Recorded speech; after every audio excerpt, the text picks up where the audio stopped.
Prof, sekarang kita bergeser berbicara soal ini tidak kalah yang menjadi pembicaraan. Kalau ganti menteri banyak ditanyain juga. UN ada lagi atau tidak? Di zamannya Prof Mukti akan seperti apa? UN bakal diadakan lagi atau tetap dengan yang sekarang ANBK atau bagaimana, Prof? Ya, sekarang masih dalam proses pengkajian ya. Kita sudah beberapa kali melakukan pengkajian dengan mengundang para penyelenggara pendidikan, para pakar, dan juga sekolah-sekolah dan juga pemerintah daerah untuk bicara masalah UN ini. Tapi kesimpulannya ya kita masih menunggu dan belum kita umumkan.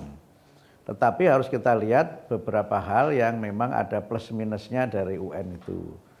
Memang ada persoalan. Persoalannya apa? Ini yang menyoal ini para aktivis HAM.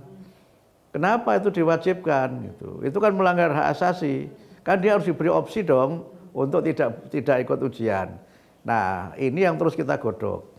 Nah, tetapi kemudian memang ada beberapa catatan yang berkembang di masyarakat kan, apakah itu common sense ataukah itu riset. Dengan UN ini ditiadakan akhirnya yang muncul kan misalnya sudah kelas 12 nggak bisa baca.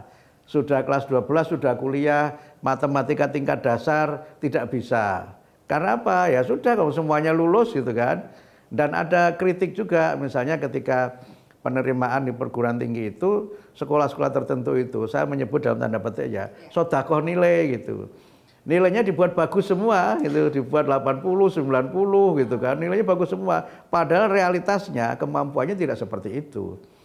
Kenapa sekolah melakukan itu? Supaya dia punya peluang yang lebih besar untuk diterima di perguruan tinggi terutama lewat jalur yang non tes gitu. Nah, ini yang kemudian menjadi catatan terhadap pelaksanaan UN dan ditiadakannya UN itu. Dan kami juga sudah bertemu dengan beberapa kalangan perguruan tinggi. Poinnya ada tiga.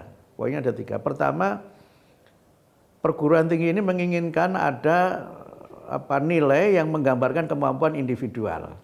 Yang kedua, nilai itu adalah nilai yang memang bisa memberikan standar, ukuran standar kemampuan yang bisa menjadi alasan mereka untuk menerima atau tidak seorang calon mahasiswa itu. Itu kan. Nah, kemudian yang ketiga ya banyak aspirasi dari masyarakat supaya UN diadakan lagi dengan harapan apa? Lebih serius belajarnya dan sebagainya. Nah, sekarang masih kita godok semuanya. Kenapa kita tidak pernah mencapai kesepakatan bahwa satu kebijakan bisa dipakai dalam waktu yang lama? Ini adalah kebijakan yang sudah paling top yang bisa dipakai dalam waktu yang lama, Prof. Ya, ada banyak faktor ya. Salah satunya mungkin memang kita ini kan masih dalam proses becoming ya sebagai suatu bangsa. Kemudian yang kedua juga banyak kebijakan itu sekali lagi juga karena ada aspirasi-aspirasi yang sifatnya politik. Itu kan harus kita akui juga gitu.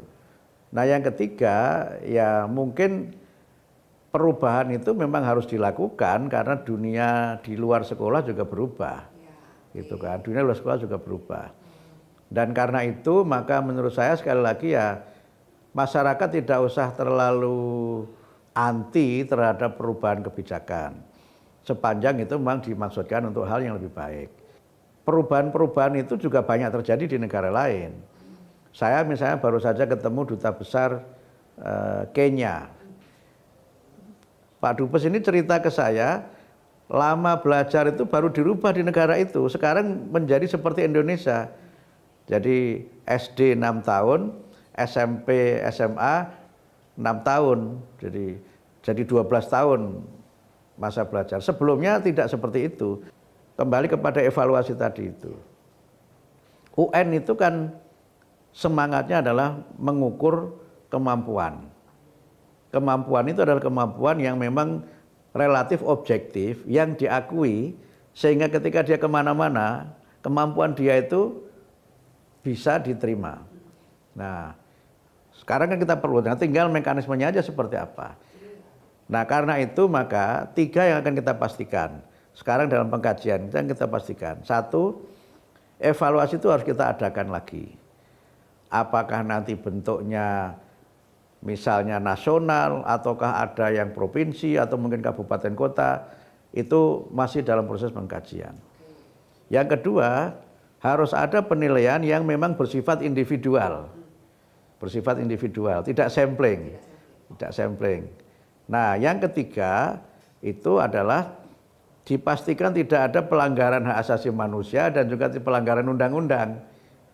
Ini penting karena kita ini menyelenggarakan negara. Ujian itu kan bagian dari penyelenggaraan negara untuk menilai mutu atau capaian pendidikan, dan itu ada di undang-undang. Nah, ini ketiga ini kita jadikan sebagai satu package untuk nanti keluarnya apa, ya tunggu tanggal mainnya. Tunggu tanggal mainnya. Jelajahi cara baru mendapatkan informasi. Download Metro TV Extend sekarang.